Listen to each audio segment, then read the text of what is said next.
And welcome to episode 17 of Memory Jogger, the podcast. It's been a little bit, but wanted to give you guys a little bit of a teaser. Memory Jogger, the movie, is in the can. Call it that. We're still working on editing it, so we apologize for the couple of months because we did film it in October. Yeah. We are editing it, trying to figure out why Movie Maker wants to do lip sync, but we'll figure it out. Otherwise, it is coming. Yep. So please stay tuned to rediscoverthe80s.com. It has posted a couple times, but that's when we discovered it has a lip sync issue. So I apologize if you've been viewing it and it got pulled. My bad. It's on me. It is coming. The right one is coming. So please just stay tuned. Yeah. You did a great job. I'm looking forward to that. Some fun intro and outro credits that he made, and the transitions were great because there was 25 videos it seemed like that he spliced together. But yeah, I've been sitting on that for a while. It was in my my pocket to do in the new year, so I'm glad you took the initiative on that, and it is very close to being to debuting. So very excited to let everybody see that especially listen to this show, because that's, it was geared around our memories and some of those locations that we've talked about on Memory Jogger. That's why obviously it's Memory Jogger the movie.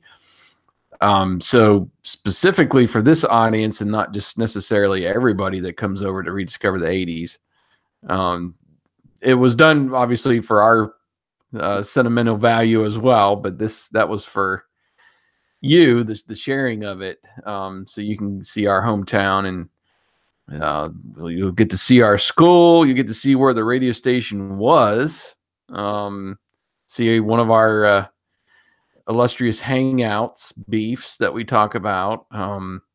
Went back to my little league baseball field. We went to our childhood homes. A lot of great stuff in there, and I'm glad that is preserved. Right. I'm trying to add another clip for you, Jason. I haven't been too successful. I'm trying to find older satellite images way back in the day. Oh yeah. Where the radio station was in that parking lot.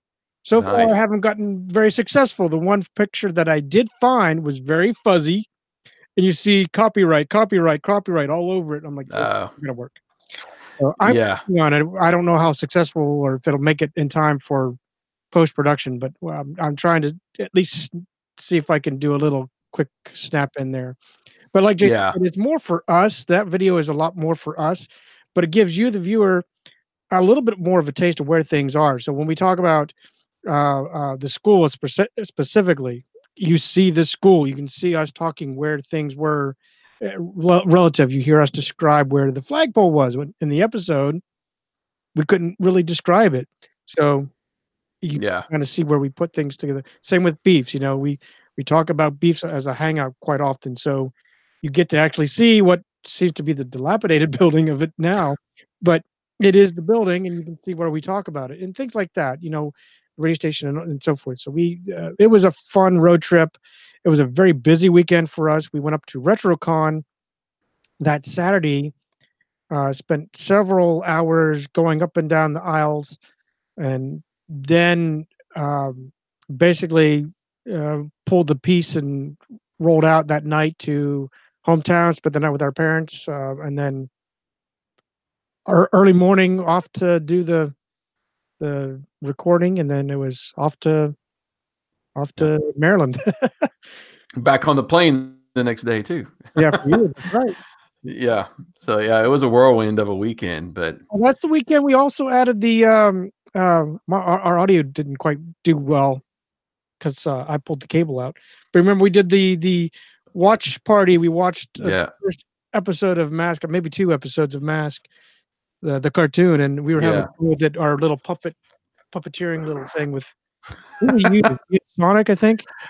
Yeah, it was Sonic. Sonic for one, and Bowser. Bowser was the first one, I think. But yeah, I don't think I've done episode 2 yet, so I might have to put that together here soon. Yeah, Agents Watching Mask is what we called it. Yeah, it was kind of a loose spinoff of Mystery Theater 3000, where you see the people watch, and they Yeah. have a third. So we stole my son's little stuffed animals as the third, and I tried to like spin them a little bit.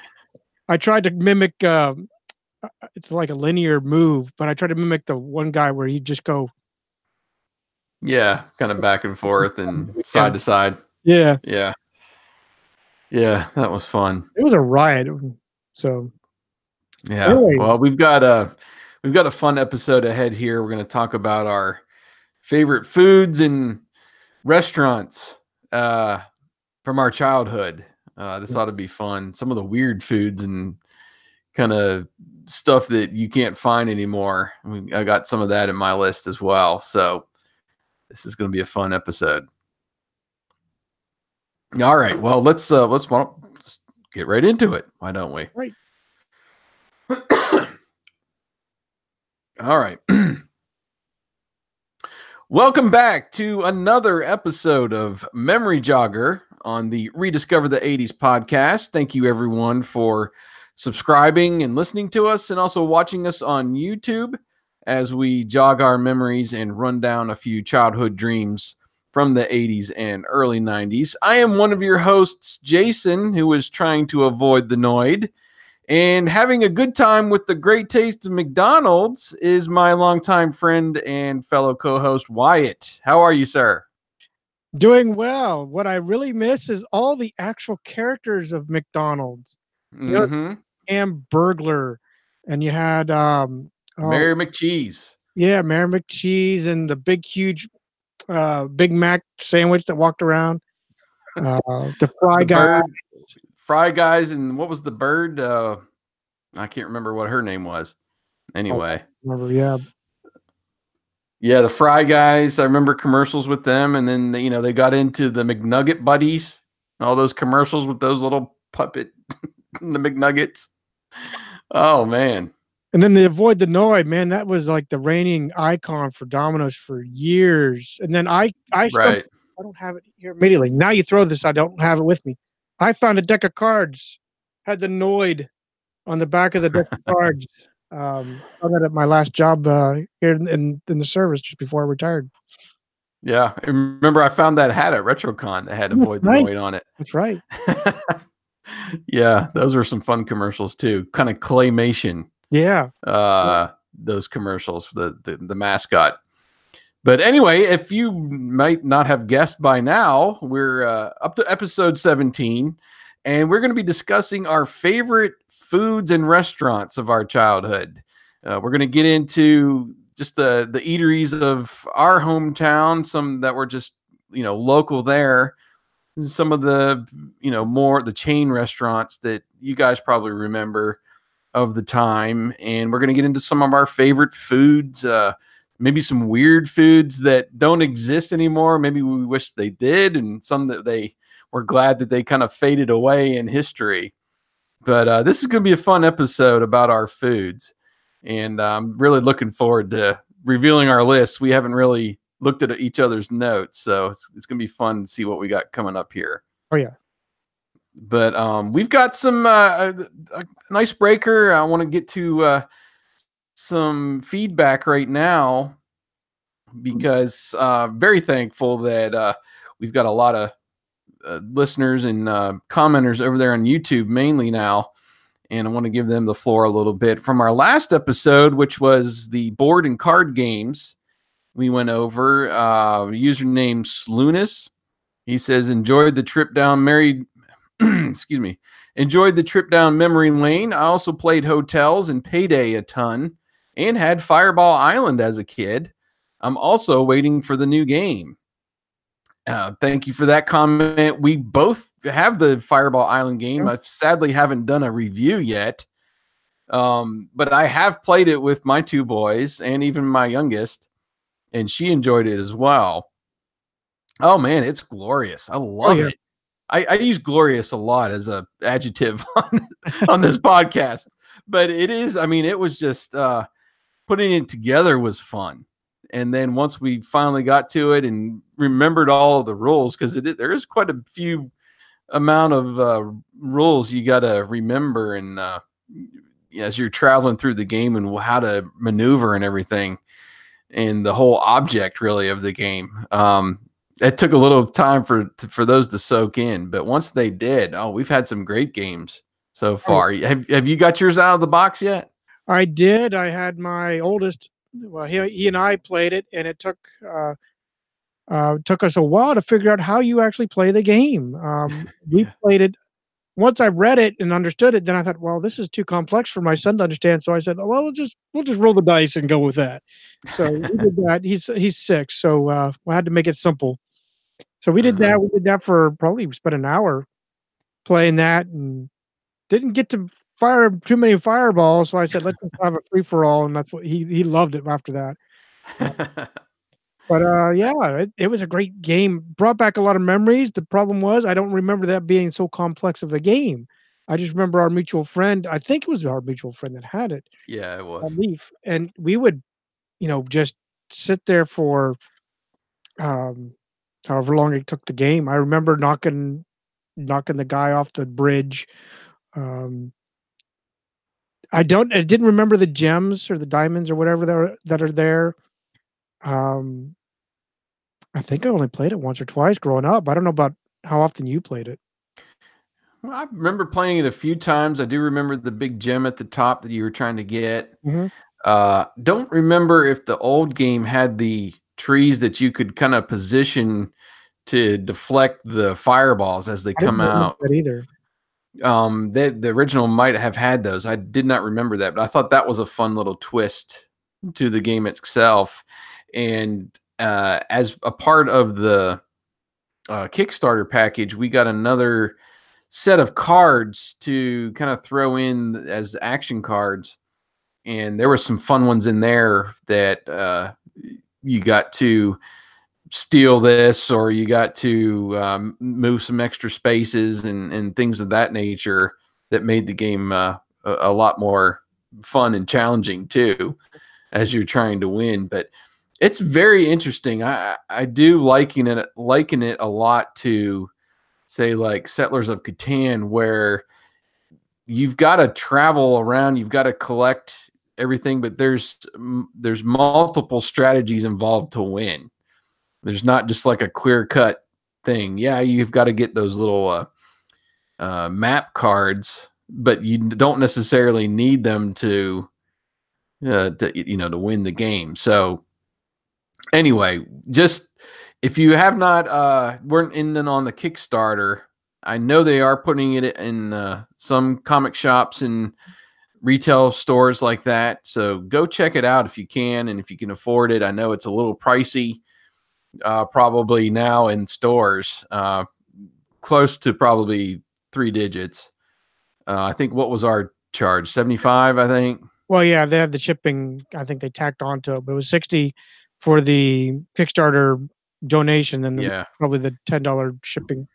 Yeah. So I still say it was worth it, Oh, and yeah. we've really enjoyed playing it so far.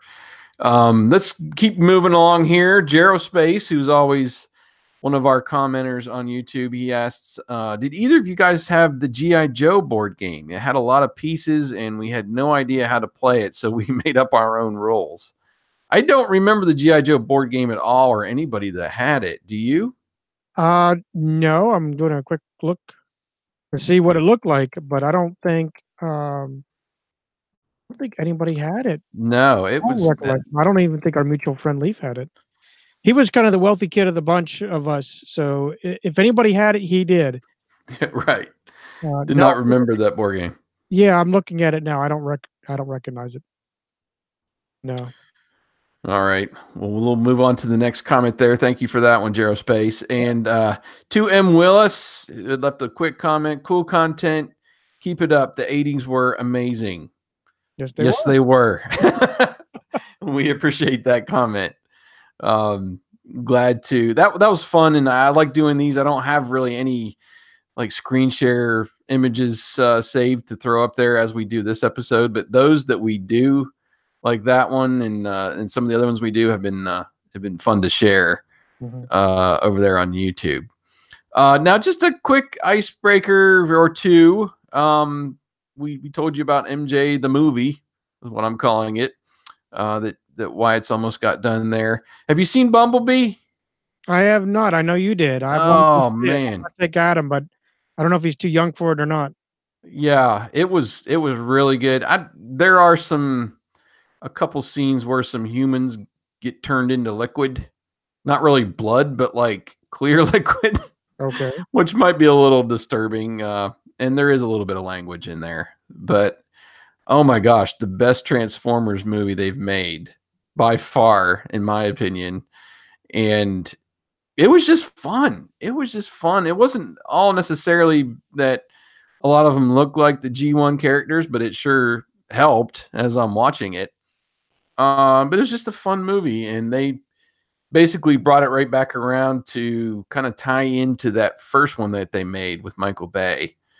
And I'm kind of, that's fine. I would have preferred that they not do that, and kind of kept going and maybe do a sequel direct out of this one. But, and they still might do that, but it was great. And it just has got me vamped for some G1 toys, these reproductions they've been doing through Walmart. And now they got Optimus out. Doesn't have the trailer, but there's one Walmart in my town. I've got like 3 or 4 of them here. There's one that seems to be consistent with getting the G1 toys in there. And I found the one that's just the die-cast Optimus. And that's not bad at $6, but man, $50 for the G1 Optimus that actually transforms, has the fists and everything, you know. Looks really nice, but I'm going to wait till that maybe goes on clearance. Yeah, I don't blame you, but I'm looking here on Walmart.com, and it looks like they have it for $31.99. Really? Well, that's a little bit better. My bad. It says diecast. Sorry. Oh, I thought it was the Transformer dude. Anyway, they've released the mini ones too. I have not seen any of those, but I've seen some people on Twitter posting those up. They're already on clearance or something at their store. I don't know. I might have to seek out some of those, but it's going to be a little, I think, expensive on going back on like eBay or something to find them. I don't know. I'm ramped up into those toys though. I mean, they're that hot rod that we both got. Once it came down a little bit in price, it's awesome. Yeah, they came down to $12.99, and now then they ramped it back up to like $27.94 or something like that. Now it's been hovering at $18.75. I've been watching it because. Have you? Yeah, I should have swooped in and got like the 8 that I saw at that one Walmart. Well, I was still looking for Starscream to come down, and I guess I waited too long. So anyway, we'll see. Maybe I'll come back around for that one. I like that they had the Megatron gun with him as an accessory. Yeah. That's just perfect to me. Anyway, have you seen some of these announcements? Mainly Ghostbusters. There's a new Ghostbusters movie already announced. It's going to happen in July 2020. The son of Ivan Reitman, Jason Reitman, is going to direct. They've already released this little teaser trailer where you go out to this barn and you hear somebody playing with a proton pack, and you get to see the Ecto-1 under a sheet there in the barn. I don't know. What are you thinking about this? Oh, I'm already excited. I just want to see how they do the storyline. If this is like defunct Ghostbusters and the kids find it, or is this like a backtrail story to try to catch up? I don't know what the storyline's going to be, really. I'm curious if they're going to follow along with the 84, or the not our original 84. I mean the newer one that came out with the ladies. If they're going to try to pseudo go with it, or if they're going to be like, yeah, that didn't exist, we're going this way. I see what they're going to do with it. It just from the short little snippet of information that we got, it sounded like everything that happened in 84 happened, and this is 35 years later now. So it sounds like it's going to be a direct sequel to 1 and 2. And the one that they just made, I don't know. I don't know if that's. I'm guessing they're going to ignore that altogether from the sound of it, because it had Patty. What's her name? The African American lady. I thought she was the funniest of them all. She was up in arms on Twitter, and did not really appreciate them essentially seemingly ignoring them and ignoring the movie that they made. But again, I come back to it. I did have fun with it, but it still, to me, did not know what it wanted to be. It definitely was not a direct sequel. It wasn't necessarily a reboot, because they had like cameos of people in there. And it wasn't a direct remake of the original either. I don't know. I don't know what it was supposed to be. I can say I honestly had fun with it, and it was fun to get Ecto Cooler on the shelves again, and all the little merchandise that came along with it. I think that's what a lot of people appreciated too, that it kind of revamped the whole universe of Ghostbusters. But I'm excited now that maybe they are going to do one that they probably should have done 20 years ago with Ghostbusters 3 with the original cast. But I don't know. It's going to be fun. I'm excited probably more now to see who they're going to cast in the movie than anything. Exactly. And I don't know when that'll be revealed. We're obviously still a year and a half away. But what's funny is how this is right on the heels of, they just finished, I think the Bumblebee movie was coming out. Then the Walmart big, huge minute and a half, like just, that was just 80s heaven galore there. I love that commercial. Oh, it was awesome. You get everybody but the General Lee in there. But it was awesome to see that. Then you see the trailer for the movie. I'm like, they timed it just right to do this.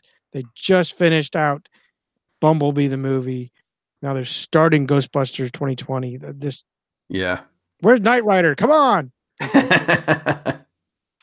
That was good. And then another one that interested me is Netflix is bringing back Unsolved Mysteries. Did you see this? I did. Oh my gosh. I don't know if William, or Robert Stack isn't there anymore, but I wonder if they're going to bring some guy that's going to be like just as spooky as that dude. I hope so. I hope they do it just like the old show. And, they kept going with, was it Dennis Farina, I think, took over as the host. And it was kind of in that same format, but you lost a lot of the music and that, I don't know, that kind of spooky feeling that Robert Stack had when he hosted. And we're glued. We do Roku, and on the Roku player, there is a channel called Pluto TV. And when you bring Pluto TV up, it's kind of like a cable. It looks like cable channels, and they have a 24-hour Unsolved Mysteries channel. And if you can get past like the same commercial being played, 20 times in 1 hour, maybe not that many times, but if you can get past some of those, things like that come up on Pluto TV, oh, it's awesome. We'll just turn it to that and leave it on. And we were watching a creepy episode today, and I was like, oh man, I just can't wait. I hope that this new revamped version is kind of that same way, that same spirit. Nice. But anyway, yeah, that was an exciting find to me. So this last couple of weeks have been very interesting with some of the announcements coming out, and we'll have to see what else 2019 has in store. Oh yeah. I'm hoping very soon, since the Men in Black movie is coming out, I think maybe Memorial Day, that we'll start getting some more announcements about Mask. Mr. F. Gary Gray, he's the one that directed Men in Black. I think it's called Men in Black International. So that could be approaching. Maybe we'll finally get our Mask movie. It's too bad they didn't use yours. Just saying. I'm sorry. I'm gonna let that go until they make the actual. It's coming out on theater. All right. Well, hopefully we'll keep our fingers crossed on that one. But let's get to the show at hand and our foods and eateries and restaurants of our childhood. And the way that I broke this out is we're going to talk about some of our favorite local eateries from the 80s and 90s era. And then we're going to break down some foods. We'll get into like snacks and candy and maybe even drinks, cereal. And then we'll get into like the weird stuff too that we remember, quirky stuff from the 80s. But I'm going to give you the floor first and let you. What's one of the restaurants you remember going to as a kid locally there in Clearfield, Pennsylvania? Well, there's so many. Honestly, there's no rhyme or reason, so I'll throw one out. Stromboli Land before it was Billy's Burger Land. Stromboli Land, yes. And that was the first place. I take that back. My mom's Stromboli was the first I probably had. Went there though, man. If you wanted to get scolded by the grease, that was the place to go. I still remember to this day. I was working at the Old Town Road Exxon. And hadn't had it for years. Any Stromboli anywhere. Took a bite out of that. Thought my mouth was going to be on fire. Just lava. And I went out to the wash bay, the automatic wash bay, and just tilted it. And just let it go. Let the grease out. Yeah. Yeah, but it was some good Stromboli there. Yeah, and favorite places. Well, just bouncing off that Stromboli. I guess people, I don't know what the difference between Stromboli and a calzone is. If there's just more in a Stromboli, like meat or something. But yeah, I just remember it being like a folded up pizza. Yeah. And you dip it in pasta sauce or your pizza sauce. Yeah. Yeah. Like marinara sauce. And, you could get all kinds of different meats and stuff in there. Could be just all cheese. I think they did several, cheeses in there that they could do. But man, that was good. And it was just one of those things that, hey, this restaurant, it was like a little mom and pop that they got right. And that's all they were known for mainly. I don't remember ever getting any other thing to eat there, but there's nothing wrong with that. No, nothing wrong with that at all. My dad took me there since when it's Billy's Burger Land, and we'll have breakfast there, which is hilarious. He makes eggs and bacon whenever I'm home. That's his like day-to-day breakfast. But on a whim, he'll decide to go there. And what do we have? Eggs and bacon. I mean, I don't know if I've been there since it wasn't Stromboli Land. The same joint. Still, it looks the same on the inside. I mean, there's no change except that they threw a Billy's Burger Land on the outside. That's it. Right. One of my favorites has always been Sid Sub Shop. Mm-hmm. And it's this weird building. It's like a dome, but it's got like I don't know, these like trapezoid or hexagon patterns. It's around the building, and it was just one of those places you walked in. It was mainly subs. I think they do other things, pizza maybe or something, but it was always about getting the sub sandwich, and you could sit down in there and eat or get it to go. But it was one of those places that I remember my parents would go sit down to eat, and I would beg them for quarters to go play the arcade machines. And I had a few there. They had the cocktail table Pac-Man. I remember that. They had that Rolling Thunder. I remember playing, and they had, I think, 1942 or 1943. But Sid's, oh my gosh, I just loved it. Now when we go back home, I do try to get there at least once if I can. And it's just one of those sub shops that, mom and pop, they have their own names for their sandwiches and everything. I get the Soprano, which is like this Italian sub with all the Italian meats. There it is. And I love Sid's. Yeah, here's a picture of Sid Sub Shop. You can see that the dome, and like you said, you see the Pentagon and even the hexagon up there on the top, that's what the exterior looks like. It's just a dome. And just for kicks, here's Billy's Burgerland. It's just a little tiny joint, which used to be the Stromboli land. So, just Yep. sharing with our viewers that can see this. Yep. Let's keep going. What else you got? Let me stop the screen share.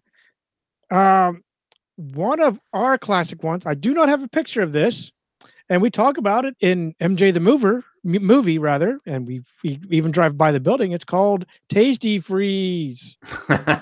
Yes. The old Tastee Freez. I think they're actually still open. They're like as a chain in the US. I think there's actually some Tastee Freezes still open. Still a few. And there's even I'm trying to think of a song. It's John Mellencamp. Yeah. Sucking on chili dog outside the Tastee Freez. Yep. Yep. That's it. Oh my gosh. We had one in Kerwinsville and it was within biking distance. But that restaurant, and then there was this other little stand, I'll call it, between Kerwinsville and Du Bois. I can't remember on what route. 219. Yes. And what I got at both of those places was the pizza burger. Yep. Same here. That's always what I got. It's basically a hamburger with the pizza sauce and mozzarella cheese. That's it. And man, those things were good. Oh man, I could go for one right now. Pizza burgers. One of them actually had a better burger, and I don't know which one it was. Here's a Tastee Freez outside of Virginia, Gordonsville, Virginia. I'll call it similar to what ours looked like. Nonetheless, we had one of the places made it with a sausage patty versus just a regular burger. That's true. Yes. Now maybe it was Tastee Freez that had the sausage more than just like the hamburger. Yeah, I can't remember meat, but it might have been the guy on 219. Yeah, that's a great choice. Oh yeah. Let's see what else. Well, let's just throw out as far as local kind of places go. Let's throw out Hostas. I still got to eat at Hostas. Every time. It is a must when I'm home. Hostas Steak and Seafood House. The closest one was in Du Bois. And Hostas, there's always the first thing I go for is the steak tips. And you can get them with gravy and peppers and onions if you want to, or you can just use the A1 on it. The steak tips is just a staple. And then the whole salad bar, food bar experience that is Hostas is always something I love, because that's one place I will get a salad ahead of time, and a pretty big salad, and just load up on everything that they have there. But on the side now, the garlic bread was always a staple. I had to go get me a piece of garlic bread, and depending on the soups, I would get some soups as well. But then on the other side, you got the ice cream bar and the dessert bar. So you could get ice cream in a cup and put whatever slew of toppings you wanted on there. And then they always had like little puddings and pies and cookies and everything else for the dessert. There was never a time I walked out of Hostas that I didn't feel like, oh my gosh, I ate too much. You just kind of go, it's just an experience, I have to have Hostas when we go home. It's an absolute must. Well, I'm not quite that must-have. I'm pretty humble. I'll just have whatever. My dad usually asks us where we want to go, and we end up someplace, typically a Chinese joint, on a rare occasion Dutch Pantry, and we'll talk about that one later. But Hostas I like every now and then. I'll go usually with my mom with this one. And like you, buffet's typically the one I go to. Every now and then, though, I'll have their burger, which is a great burger, as well as the steak tips. Those are the two hot items on the menu that I'll gravitate towards if I'm going to order off the menu. Now, as a kid, the cool thing about Hostas is everybody loves hot dogs.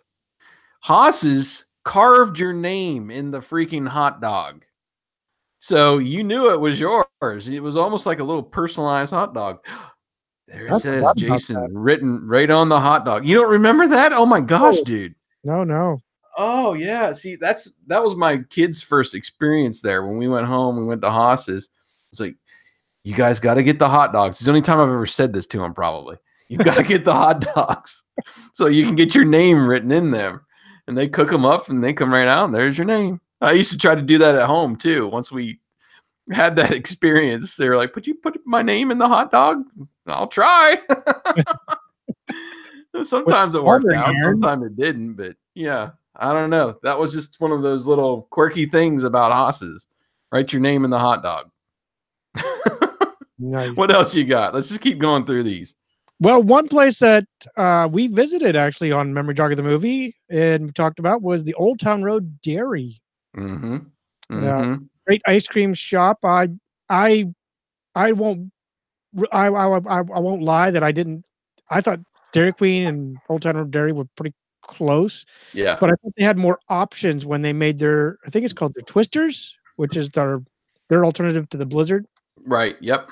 And but you could get I think they had like an Hawaiian style where they put like pineapple chunks and like a coconut flavor or something or other to make your Hawaiian pina colada style thing. Mm-hmm. There's all types of stuff, and they have good food too. Don't get me wrong. I ate. In fact, I made you jealous that one day. I had lunch there. They had I can't remember what I had now, but it was a great little joint to have ice cream, and you're right there in Clearfield. Typically on the main drag, in Clearfield to Kerwinsville or Hyde or somewhere real close. But yeah. It seemed, I know they closed like in the winter time, but it seemed like they were open for some even in the winter. Yeah. Well, and then it might be open all year round now with the full restaurant and everything. But I always went there for ice cream. It was all about the ice cream. Teaberry was always my favorite. Yep. I had to get Teaberry. That's what I was getting. They also sold like a knockoff, or it might have been the actual dilly bars that they had at Dairy Queen. Yeah, they did. Or no. What they did, they might have had those, but you could get it dipped. So you could take your hard ice cream and get it dipped in the shell, the chocolate shell stuff, that hardened. But yeah, I remember getting like stuff like that there that was dipped, or maybe the dilly bars. Those were some of my favorites as a kid. Oh, yeah. And I have gone back there on occasion too, and they still have the Teaberry and tons of other flavors. Yeah, it's a great joint. What do you got? Let's throw out. Sheets. Sheets is just a staple of the Pennsylvania experience, in my opinion. Oh yeah, Sheets is just like what was Unimart and the convenience store of the time. Some of those other places up north, like Wawa, you think of kind of something similar. But Sheets, I lived off of Sheets chili dogs for like my whole entire high school experience. We'd stop in there, get a couple chili dogs. They had the fountain drinks and everything there. But I don't know. It was just there's something unique about going to Sheets, even though it's like a gas station. Now, I think their food is still pretty good now. The subs, and they do breakfast and everything there. I'm not trying to be a commercial, but it's one of those things where when I'm driving up north and I see that first Sheets sign, I'm like, oh man, I'm home. yeah. I don't know. That's just, it's always been my experience with Sheets. It just reminds me of home. Maybe because we had like 12 of them. Well, we started out with Unimart, and that was the big chain in the area. Then Sheets seemed to move in shortly after. And like you, I love Sheets. I'm pretty much a bread and butter guy. I've tried their hoagies and so forth, and I still love all their foods. My staple, my go-to, whether there or at Unimart, has been the 2 hot dog special with sauerkraut and mustard. Mm-hmm. How this is moving into Unimart because that's one of my menus items are items I picked tonight for our podcast. Mhm. I went, I don't know how many times, well, coming home from work from the radio station, going to Grampian, uh, going through the Collinsville, the upper Unimart there in Mhm. Collinsville, I would stop every night, grab 2 hot dogs. I would get, I think they were homemade because they were Saran wrapped um, Rice Krispie squares and small. No, I actually carried Dr. Pepper. What am I thinking about? Carried Dr. Pepper, and I'd have like I said, 2 dogs, sauerkraut, and and mustard, and then the Rice Krispie treat, and book it home. And the hilarity of it was I'm in a stick shift trying to eat, and then the more comical part is I would eat with my right hand. Shifter's on the right. I don't know why I never, switched, but I would shift with the left hand, shifting gears. Did it well, I did it from '93 till I left in '95, so there you go. Um, yeah, That's good. Unimart, yeah, that was also the other, place for me. So, Yep. yeah, What else you got? I guess I did combine that, huh? How about do you remember the ice cream parlor in the Clearfield Mall? Dapper Dan's. Dapper Dan's, I could never remember that name. Yes. It Yeah. was on my list. Dapper Dan, and there was one in the Du Bois Mall. I don't know if it was a Dapper Dan's or if it was a different one, but there was it was like an ice cream and then like a little diner in the Du Bois Mall as well. But yeah, Dapper Dan's, I don't know. It seemed like I would always ask for it and never get it when we're in the mall. So I don't specifically remember eating there much or even getting ice cream there for when we were in there. But yeah, I do remember that. I remember maybe 1 or 2 ice cream trips there, and that was it. I don't know if it was pricey or what, but it was if I remember right, it was the Hershey's hard ice cream. It wasn't the soft serve that you got Right. at the Dairy Queen or Old Town Road Dairy. Right. It was the hard stuff, and it was still good to me. Yeah, absolutely. What do you got? Uh, there's a couple pizza joints that we frequented. Fox's Pizza Den Yep. and Mabel's Pizza over there in East End by you. You Oh, yeah. probably had that more than I did, but Fox's, I remember my mother getting the steak salad there. That was like a staple for her. She got the steak salad at Fox's, and I think they sold maybe Stromboli or calzones or Yeah. something. Because I don't know, I don't remember getting a lot of their pizza. It was more for other stuff. I don't. Are they still in business, Fox's? There is one in Clearfield. There Mm-hmm. is Is the one in Kerwinsville still there? no, no, Okay. it's long gone. But a funny thing about Fox's, we had a Fox's and we had Mabel's Pizza. As a kid, I couldn't tell you what the difference of either one. Yeah. Right. But I went to the Kerwinsville one 98, 99, 2000, somewhere in that zone. Mm-hmm. And I had lunch with my pastor, and I actually was pretty impressed with that pizza. I hadn't had it for years.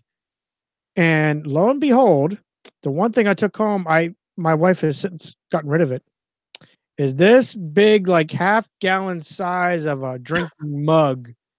Oh my I bought gosh. that and I had it. That I actually made iced tea in it, and took it to work when I was out in Idaho.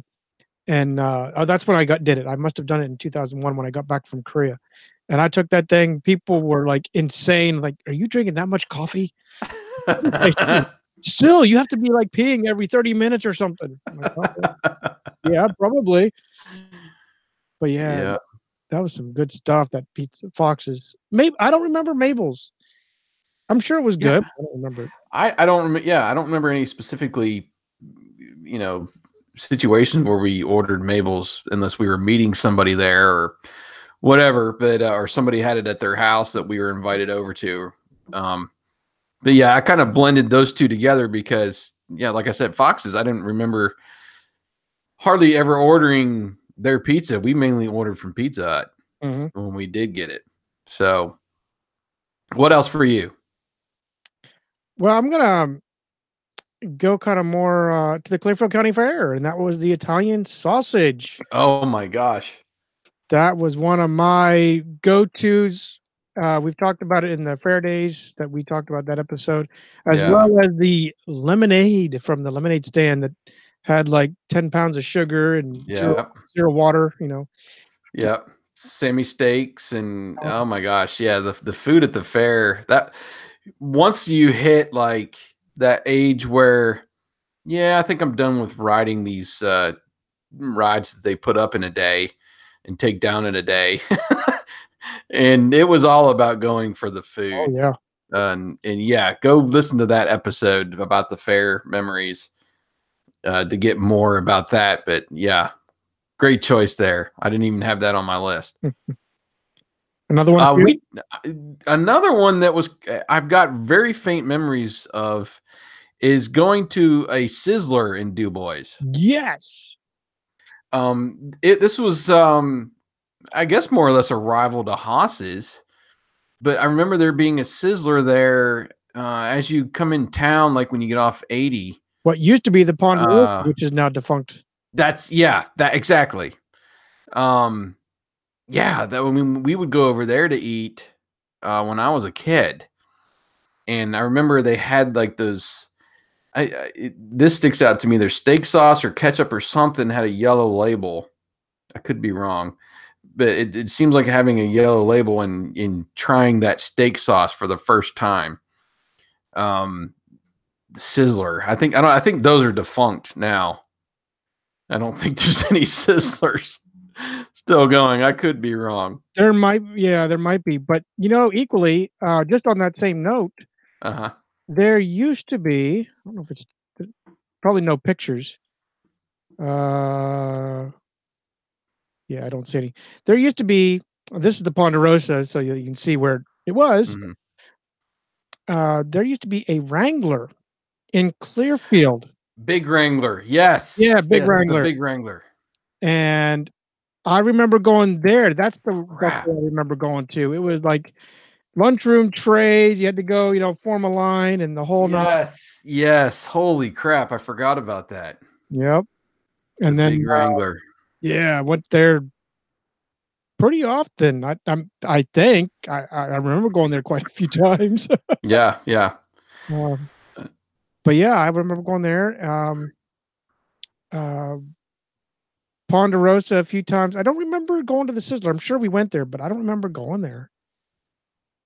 Yeah, Sizzler was in DuBois, but yeah, I do remember now that you have jogged my memory. We were probably at the Big Wrangler more than over there. Yeah. The other buffet that we kind of frequented was the Clearfield Truck Stop, which is actually Brothers. That's who owns it. We always the truck stop, the Clearfield Truck Stop. Yeah, that was always fun. I did enjoy going there, but mainly for perusing all the merchandise that they have, you know, either while you're waiting to be seated or afterward, you know, when you're done eating.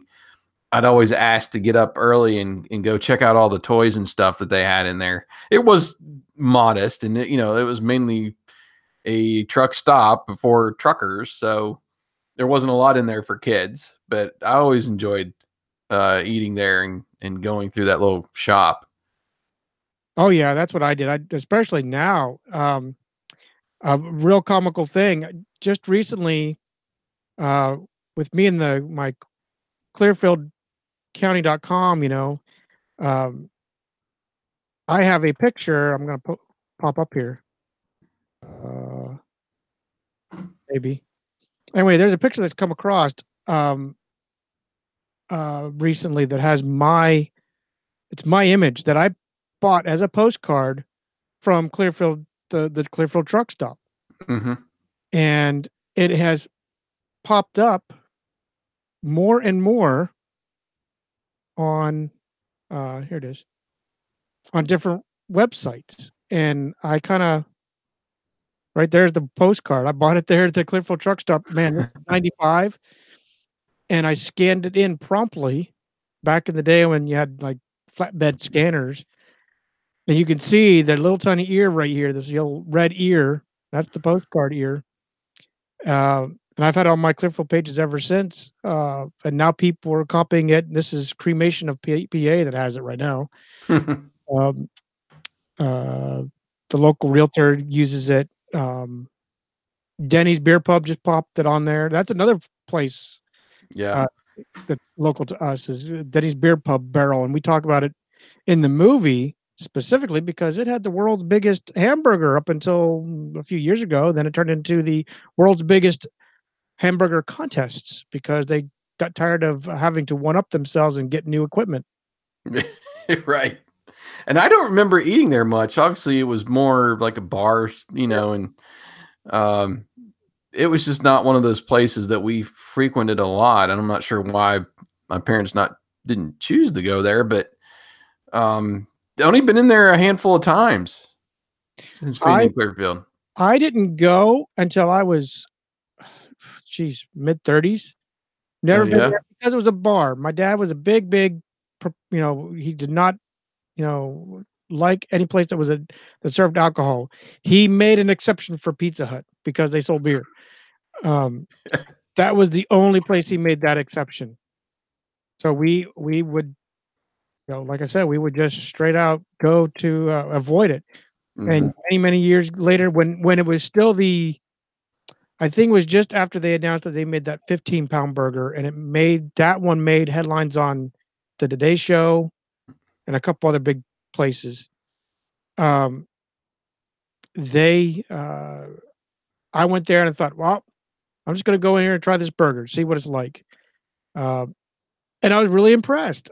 They actually season it very well. At least they're half-pound size. They season it very well. Yeah, I haven't tried their mega 123-pound burger, which is what they're at now. Wow. Yeah. There was one of those that they had. It was one of those they had that was kind of like that movie, The Great Outdoors, where John Candy tries to finish the steak. Where if you finish this burger in whatever amount of time, you got a T-shirt and your picture on the wall or whatever it was. Right. And they only had like a handful of people that could do it. I'm not sure which pound it was. It might have been the 15. I don't know. Anyway, that was kind of past. I don't remember them doing that or when the actual like largest burger started, but I don't remember that as a kid. No, me either. But yeah, that is a staple there of Clearfield. And just kind of piggybacking off of a couple that we've said, that's the Dutch Pantry. Oh my gosh, I love the Dutch Pantry. That was out there by the truck stop right off of I-80. And a staple for me there was the ham steak. I always got that when we were there. Even as a kid, I remember getting the ham. I don't know what it was, but I just loved ham, and that was probably the place that that brought the love of ham steak into my kind of realm. They had a fun little, I would call it a mini store in between the two areas where you had like the diner area on the one side and more of the sit down tables at the other, where they had like the candies, the like rock candy and little hard candies and stuff like that was there for you to buy. And I remember I've got a picture somewhere of me with Santa Claus that was taken there at the Dutch Pantry. They had like, not sure why they brought that in, for Christmas at a restaurant. You wouldn't typically think of Santa Claus at a restaurant, but it worked, I guess. Got us there, and it was been a staple. When my grandma was still alive, that was one of her favorite places, and I'd always pick her up at the home and take her there and to eat out. And we've done that a couple times in her honor when we've been home visiting. Had to get Mountain Dew to drink. She loved Mountain Dew. I don't know what it was, but you family, because you did too. It could have been. I had Mountain Dew in my jeans, I guess. You got any memories of the Dutch Pantry? Uh, Again, only went there a few times. Mhm. What I do remember, they'd have the little, peg game for the tabletop where you just rub Yes, little, yes, yes. golf tees around and try to Yeah, I do remember playing that there. I think that was well, my more like you're beating introduction your to that. boredom, for your food to come. Yeah, Um, that was it. I don't remember too many dishes or anything that stuck out for, um, yeah. anything, yeah. And it kinda changed too. It was like home cooking. I mean, they had the staples, they had a menu, but they had specials too they ran, I think, every day or even, uh, during the week Yeah. that you could get. What else you got? Well, one that's not, I'll call it a local staple, but something I liked, I would get this, especially when I worked at the radio station, and that was the McDonald's eggnog shake when winter came around. Man, I would get 2 of those a night, and just go to town on them while I'm there at the radio station. Eggnog shake. I might have had that once or twice. I don't remember that being a huge deal for me. The Shamrock Shake Oh, was yeah. more my thing. I had to have a Shamrock Shake when those things came out, and I don't know if it was just the novelty of it being green or whatever, but oh, yes, I had to get the Shamrock Shake. No, I And had it was we it was we all had eggnog. yeah. McDonald's was one of those places as I'm going through this list, and I did list, the regular fast food chains. McDonald's, we had a Burger King. Um, those places, I don't know, it seemed that I was either there. I did have some birthday parties, I remember, at McDonald's, but it was the novelty stuff that got me there. Either the Happy Meal toys, or back when they enticed you with the glasses, like the novelty glasses that were like Peanuts or the Chipmunks or ET or whatever, and you get these set of 4 glasses you have to collect. Didn't you have the Uh, Smurf? I did have some Smurfs. I still have my Garfield mugs Oh, from those were nice. McDonald's, The the Garfield, glass ones. yeah. I had to find. I actually bought the 4th one. I'm not sure what happened to that. If I never had it, or if it got broken along the way or something. But I think there was 4 of them, and I've got those in actually my wife's china cabinet right now. And I've been tempted to go back and get some of those other ones that I've seen at like thrift shops and stuff from time to time, because they had some very unique artwork on those glasses. Star Wars, those ones were great, and pretty much everything under the sun, it seemed like. The chipmunk ones were at Burger King. I do remember that because I did have a couple of those. But all those fast food places seem to suck you in with what they were giving away. I found a fun commercial from McDonald's when they had Hot Wheels in the Happy Meals, and it's got this kid, and they showed the little track, and it's jumping through the Happy Meal box onto the the Hot Wheels car. I remember when they had those in there, and I don't know. It's just the you think about that time, you think about styrofoam and just what the stuff came in, was totally different. Oh, yeah. The Happy Meals had those weird plastic.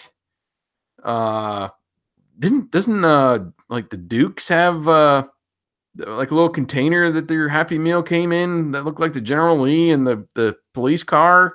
Maybe, I Um, don't remember. There was ones I thought was like a spaceship looking container that McDonald's had. So they just kind of changed up what your food came in too. It wasn't just those traditional boxes, but they had other little novelty containers, plastic containers as well, that you could take home with you and throw stuff in, toys, or play with them or whatever. Yeah, that's kind of my memories of most of the fast food places. Hmm. And Pizza Hut. Now, Pizza Hut had the novelty stuff. They had like the glasses. I remember the sunglasses that came out, I think, with Back to the Future 2. Oh, yeah, yeah. They brought those to the table, but Pizza Hut was kind of a different experience from like McDonald's and Burger King for me, because I remember having video games there. I don't remember which ones they were, but they had that little hallway that I think maybe led back to the bathrooms, and there was a couple arcade games there that you could play while you're waiting for your pizza. And they had those big red plastic cups, that your soda came in, and you could order a pitcher of Pepsi or a pitcher of beer. Yes, They could bring it right to the table, and I remember that happening. And so you had your whole kind of sit down experience, and you got your own little personal pizza, with the pan crust. I always have to get the pan crust, even though they charge $1 more for it now. I'm going to pizza. I got to have the pan. It was just kind of a different experience. And they've moved out to the mall, and the atmosphere has changed. It's, been updated for modern times, but I kind of miss the one that still stands, that we grew up with. Right. There was one that sat on, oh man, I can't think of the actual name of the street. I know it's like, on the way to Rockton Hill. Yeah. But anyway, yeah, that was like for us, that was the fancy restaurant. I don't know why, but I always felt like, we didn't need a business suit or anything, but you felt like you needed to dress up a little bit when you went to Pizza Hut. But that's how I felt with that place. It was the fancy thing. But I remember we'd always get like a pepperoni pizza or a half pepperoni, half cheese, I think. And we get the picture of Pepsi to share. Mm-hmm. I remember when they expanded it. Do you remember when they added that little expansion at Pizza Hut? Off to the right side there. Yeah. I do remember that. And then my dad got frustrated. I still remember my dad got frustrated a little bit because no one ever was ever allowed in there. Maybe on a Sunday or whenever they were really booked, but on a regular night, he was like, "Man, we can't get there. You add this all on there, and no one can sit here." Hey. It was kind of more like the party room, that a lot of restaurants had, and I seem to remember it being like maybe the smoking section at one point too, or something. It was because that's when you could smoke indoors. Right. So yeah, I don't know if that's why they added it on so you could smoke in there, but anyway, a lot of these places you could smoke at when we were kids. Yeah. Oh, it just had a little separate section, off to the side that you only got the secondhand smoke and not the full on. Like, I don't know. Anyway, you got any more? You want to go on to some other foods? I think let's go on to other foods because we've already talked about beefs and KFC in previous podcasts. So I think we're done with our eateries. Yeah, the only one I had listed was Long John Silver's. Very true. Which I remember going to when we lived in Kerwinsville. I remember going to Clearfield just to go to Long John Silver's and develop my love of the batter there, basically, and Hush Puppies. Yeah, those little Crispies, that we called that kind of fell off the batter and you got with your meal. Oh yeah, I would just love to eat those. And I can remember a time when we had a car wash there as like a fundraiser for the school. I think we were maybe I was on the basketball team at the time. And a friend of mine, classmate of ours, and his brothers walked in and ordered the little Crispies and waters because they didn't have any money with them. And they gave it to them. They came out with like the to-go boxes, the styrofoam, like doggy bag boxes. Right. Full of those Long John Silver's crispy batter pieces and water to drink. I'm like, wow, man, I didn't even know you could do that. I've been doing that. I would have been doing that, since I was a kid. But I love Long John Silver's. And we, drove down to Clearfield just to go there. I don't remember doing that. The only time I remember being there, and I've already said it before, I need to go find my keys, is I kind of like the Happy Meal for the kids menu. they had these miniature deck of cards in a little plastic case on a keychain, and I still have that sucker. Mm-hmm. So Mm-hmm. that's the only thing I I remember you saying that. yeah. So yeah. Okay, well, let's go on to some of our foods that we remember. Maybe let's start with the snacks. What Oh, kind of snack stuff do you remember? well, I remember that on, like, Friday nights, which were either Dukes or Knight Rider or Airwolf or A-Team, some big, huge show was on, and we were allowed to get one big bag of we bought 2 different chips. One was Gibbles. Do you remember that? Gibbles, Let me find it for you. Gibbles, Gibbles, Gibbles. Yeah, here we go. Come on, screen share. Gibbles chips right there. Do you remember them? Okay, yes, I do remember the bag now. Nibbles with Gibbles. So we would get one of those. Oh my gosh! Now hold it. Go back. Yes. Let me stop talking. Okay. Want your screen to go back. Okay, here we are. 3 over the Red Hot. That was a staple for me. Really? The Red Hot chips. Yes. They would light your tongue on fire. But once you ate one, I had to eat like half the bag. Oh my gosh, they were so good. I got them at County Market. That's the one place I remember them having them. Things. It was this one, and there was another chip that come out when I was at the Cliffwood Exxon. I don't know who it was, which brand it was. It might have been this one, but there was one that it started out very That mild. was it. The first chip, 2 chips, was very mild. About the 5th chip in, man, you thought you were on lava. Lit you up. And I thought it was Snyder's for the longest time that had it, but because I remember I thought it was like a foil type bag that had the flames on it like that, but it looks more like just a regular white bag that the Gibbles came in. That's it, man. I wow. That was a memory popper right there. The other one that you still have me get you, in fact, I did this, was the old Middlesworth barbecue chips. Yes. Middlesworth. Oh my gosh. And they would come in these barrels down over here.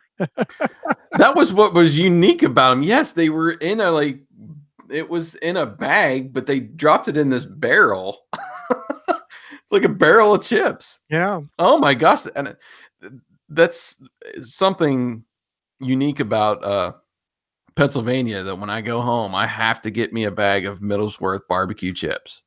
So, and usually my stepmom usually will have a bag ready for me. But if she doesn't, I'm up there trying to grab a couple bags before we head out. Oh, they're so good. one of the things, so we've indicated that Jason and I send things to each other off and on. There was one year I decided, we do Christmas gifts. I won't say every year or birthday. It's usually one or the other. We'll send a birthday or a Christmas gift because it's so close together for both of us. So this one year, I had a whim. I don't know where I was. Most of my memories are focused. My timetable is either what vehicle I had at the time or where I was assigned in the military. That's how my timetable works. So I'm sitting. I don't know when, but I decided I'll get him. Was it 2 boxes? I think it was 2 boxes of these Middlesworth barbecue chips. Yeah. And you're telling me this story. Maybe you can set it up better, but you're telling me the story that your wife called you and said, "What did you order? Did you order something?" And you're like, yeah, well, go ahead. You sent me it was like, I want to say it was like 2 or 3 12-packs of the Pennsylvania Dutch Birch Beer as well at the same time. That's so right. You sent me like the Birch Beer, and then it was 2 cases. So there's like 6, I think it was 6 of those big weekend bags that they sell now in each of those. And I got it around my birthday, which is November 13th. And I remember telling you to pace yourself for Super Bowl or something like that. I made it to the Super Bowl in February. So I made it like 2 months. I think maybe even a little bit past that on like these huge 12 bags of chips. And yeah, that was like the best birthday ever. I don't know how I did it, but I do remember at least Jackson was old enough at the time that he was trying to sneak some too. And I'm like, dude, go easy on my chips. Get away. These are mine. Stay away. Nice. Oh, now we're on like chips and stuff. Here's a couple that I remember getting that were like a staple for me. The Keibler tater skins. Oh, dude, I forgot. Back in the Yeah. Back in the day, that Keibler made these potato chips. One side was a little bit darker than the other, supposed to represent like the skins of the potato. I don't know if they were actually, made from the skins or if they just darkened that side somehow. But they came in, I think it was barbecue and sour cream and onion and just regular. My gram always had a bag of those. And oh my gosh, they were so good. There they are. Yeah, so when potato skins. Hey, you see in fact, you can see the 80s style commercial YouTube over here, Pinterest, and so forth. But these were them. Fridays has seemed to have picked up the name now, but yeah, it was Keibler that made potato skins. Now, right there on the lower right is the pizzerias. Oh, yes, the pizzerias, yeah. Those were like pizza flavored chips. And they were just loaded with the dust, that they put on those chips. It was so dark red, it like turn your, how like Cheetos turned your fingers orange. Those things turned your fingers red. That's it. Oh, I love the pizzerias. Those were so good. Those are the two that I remember that are from that era. They don't make anymore. That, oh man, I wish. Now, I think it was Fridays, TGI Fridays, that came out with like tater skins snacks. Yeah, they basically stole it. But not the same. Let me tell you, not the same. What else? What else you got? Let me see. What do I have? So this was a family thing. We had, see if I can find a picture of it. An old oil, I call it an oil bath popcorn maker. Yeah, I don't see the classic ones. So we had this big, huge, I call it huge, it's about the bowl size, right? And you would take had this little area, the heating area, which was maybe the size of, I hate to be relative, but the size of a snuff can. And you'd fill it up with your popcorn oil, and then we would put 2 kernels in there to let it know that it was hot enough to pop the rest of the cup out. Well, then it would pop it all up, and then you'd flip it over, and the lid became your bowl. So yeah, if it wasn't chip night, it was popcorn night when we watched the Dukes or whatever was on TV. And man, we wore that thing out. We cleaned and scrubbed that thing, but it never looked it. Yeah, we had an air popper. I still have an air popper now that we'll use just for the nostalgia purposes of it. And I remember Jiffy Pop on the stove, in the foil thing that popped up. I remember getting that sometimes, but we mainly used our air popper for popcorn. I had a guy that I worked with, his being military, a lot of times you have call signs. His call sign was Jiffy Pop.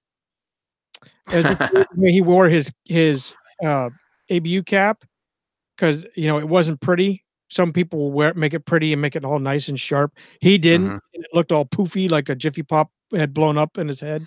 That's great. That's great. What else for you? For me, I'm going to throw out there Lunchables. Lunchables, I remember, came out probably like late 80s or early 90s. And for some reason, my mom bought them for me. And most of them were okay. Some of them were kind of nasty, and now they've just become weird.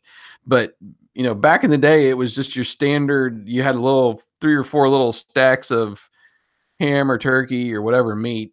You had your crackers, you had your cheese, and I don't think they had desserts yet in there. Maybe a cookie. But I don't know. I wore those out. I took them for lunch, and then Mom always had them in the refrigerator that I would get out and eat during the day as a snack or something. But Lunchables, man, I was all over those. Nice. One for me, uh, I got into, I guess because my uncle and my stepdad were big into chewing, like chewing snuff. Mm-hmm. Well, I wasn't bold enough to chew actual snuff or tobacco, but what I liked was those snuff cans of shredded, Beef jerky. beef Yep. jerky, and I would do the same thing. I still put it in, like, a little wad in there and suck on that, but, remember, I thought that was, like, a cool fad, probably about the best way to put it. Truth be told, I still do that. From time to time, I will get the shredded beef jerky and pretend I'm chewing snuff. Nice. I don't know what it is, but the thought of putting snuff, tobacco, whatever in my mouth does not appeal to me, but I love beef jerky. And that was just, oh, cool. I can get that like pattern on the back of my jeans that all the cool kids have that chew snuff, the high schoolers, and put that little circular pattern, from keep putting that can in the back of your pants. Yep. I can wear that. I can get that in the back of my pants, and I'm cool. People think I chew snuff, Well, back when I was, active duty, in New Jersey, uh, one thing that a lot of us did was, if we didn't dip, we'd have, uh, sunflower seeds, and we put now I would suck on them, like, in my jeans, Mm-hmm. suck on them all day long, chopping up each little seed. Um, but anyway, yeah. I'm addicted to sunflower seeds as well, Yeah. still to this day. Yep. I don't remember when I got into them. It wasn't when I was a kid. It was probably more in high school.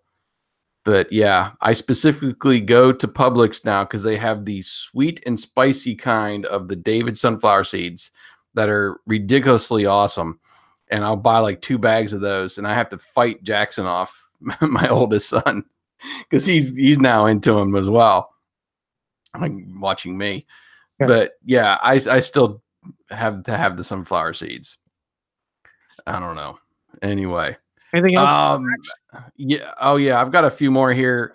Let's just throw out fruit roll-ups. Oh my gosh. Fruit roll-ups. Yeah.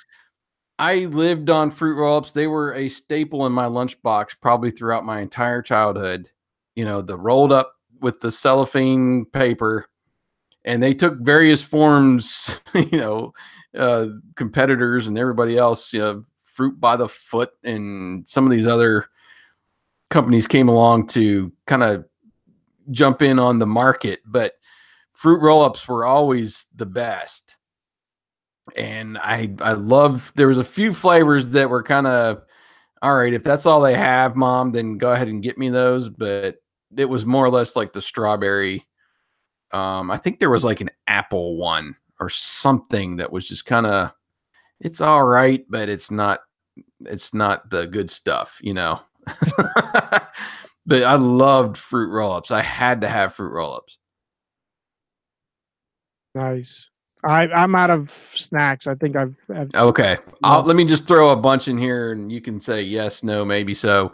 At my Grams, I lived on the canned pasta, SpaghettiOs. Oh yes. I had I think they had dinosaurs at one point, and Smurfs pasta. They had Pac-Man. Any of those types in the cans, she would always have some there, and I always had like that stuff for lunch when I was over there. I love those cans. I can't get my kids to even try it now. I don't know why it's such a big thing. It's kind of like a mini spaghetti. I mean, come on, man. We'll not touch it now. Okay, you remember the Handy Snacks? They still make these now. These are the cheese and crackers with the little red stick. Give those to me any day of the week. I love them. Oh my gosh, the cheese was probably nasty. It's probably like I don't know. It's probably not. It's made to go to the moon with the astronauts to last. With all the preservatives and stuff. But I just the novelty of getting out the cracker and dipping that little red stick in there and spreading it out on there, and sometimes even making a sandwich. You get double the cheese or You know, I think they came with peanut butter too, if I do remember right. But anyway, you make a little cracker sandwich with the cheese. Love those. Mm-hmm. Okay, this was another one of those things. Kind of, I think they still make them, but I haven't had them in years. The toaster strudel that you would get, it was in the freezer section. Oh yeah, you pull it. It was like a frozen Pop-Tart. Yeah, I never had one of those. Pop-Tarts was my thing. Mom got those for me all the time. You pop them in the toaster, and it was kind of flaky, like a croissant on the outside, and they gave you this little white pouch with the icing, and you could just make a little design with the icing on top and let it melt. Oh, I love toaster strudel. That was really good. I'm getting hungry as we're talking here. The Oreos big stuff. Remember those? That was like the huge Oreo, and they had like a inch layer of the cream in the middle. Those were a big deal. They came in their like own individually wrapped things, and I think this was kind of like high school years, maybe late 80s, early 90s when they came out with those. I remember Mom getting me those and having those in my lunch and be like, this is all I want. I don't need any of this other crap in my lunchbox. I just want the Oreos big stuff. It'll fill me up. Trust me. I eat mass quantities of Slim Jims. You know, those are still around. Another novelty of the 80s was the soft batch cookies. I think Keibler made them. And they just kind of melted in your mouth.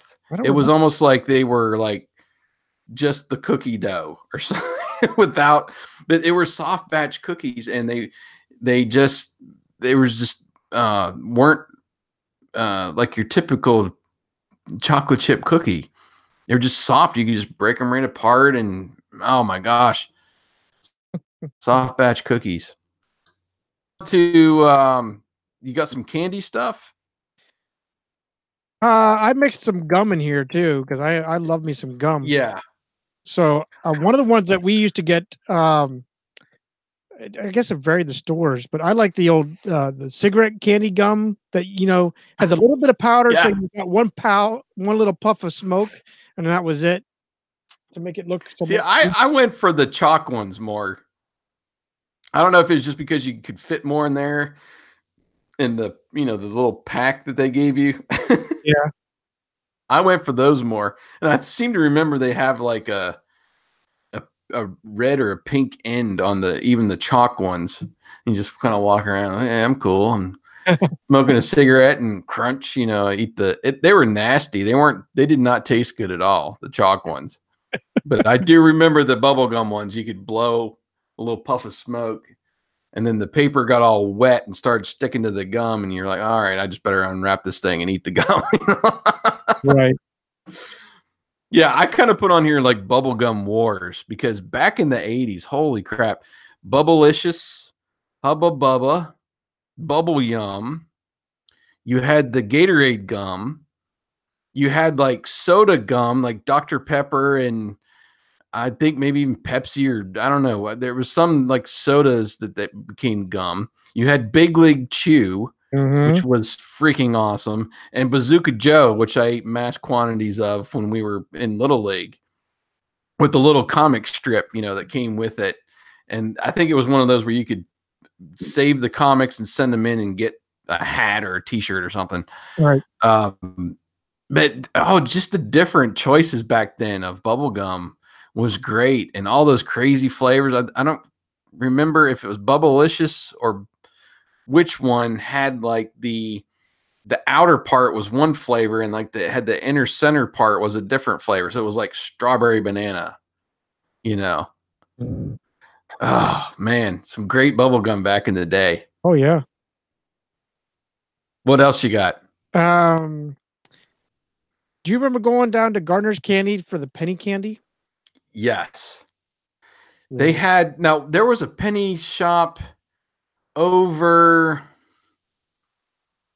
what part of Clearfield is that? It was over by the swimming pool. You know where the swimming pool was in Clearfield? Yeah. The public pool? There was some kind of candy shop over there. I remember riding my bike from a friend's house, and they had penny candy in there, but And then, of course, Buzzards up in Kerwinsville, they had penny candy too. So, yeah, man. Yeah, I used to go for the, it was the shoestring, real thin. People said it's just the same as Twizzler, but it never tasted the same as Twizzler. Twizzlers are nasty crap. But the shoestrings, I love me. Those I could sit there and just, gobble them up. But I used to buy that and the Swedish fish and what I can't remember what else. Oh, the little foamy, I don't know what they call it, the foam puffed little things with a little bit of crunch or candy or something inside. It looked like a little spaceship. Yeah, those things. Yes. Yeah, it was like that ice cream cone type whatever material. Yeah. And it kind of melted in your mouth and there was like little balls of candy inside. Yes, I do remember those. That's the stuff I used to pick up. Wow. Root beer barrels and yes. the red hot, the fireballs. Oh yeah. Yeah. I don't think those were pennies, but those might have been like nickel or right 2 cents or something. Yeah, I could just go down a list at Buzzards of what I used to buy there. I'm sure. But one staple for me was Pop Rocks and Fizz Whiz. The stuff that just popped in, cracked in your mouth, and it was, I don't know, it was just the novelty of it. I always had to have a pack of those when I went to the candy store. Nice. What else you got? Whenever I go to the Cliffville pool, they have that little concession there, right? The one thing I remember getting was the Fun Dip. Remember the Fun Dip? Yep. The powder of blueberry or whatever, and then you had that one sugar stick, and you just gobble that crap up, and it was. I forgot they had the concession stand there. Yeah. I know a lot of people loved. I saw more people buy up that Charleston Chew, but me as I couldn't stand Charleston Chew. It was just too chewy for me, as sticking to your teeth and stuff. Remember when we had our school store? Yeah. And your buddy Kurt used the cowtails, yeah. Yes, cowtails. He was notorious for getting the cowtails. I couldn't stand the things. The caramel with the cream in the middle. I don't know what it was. I didn't mind caramel stuff, but that was just kind of weird with the powder and everything else. But yeah, I remember getting a bunch of stuff from the school store like this when we got a little bit older. They even had I remember getting some football cards there. They started selling stuff like that. Anyway, one unique thing from the 80s too I miss. I thought maybe they're going to bring it back, but I don't think it's ever happened, is Bonkers.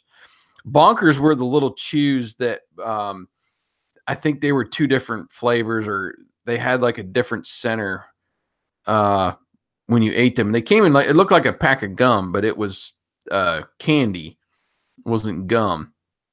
And the commercials, you remember the people would get bonked with the huge apples and grapes head. Oh yeah. Here's some pictures of it on Google Images right now.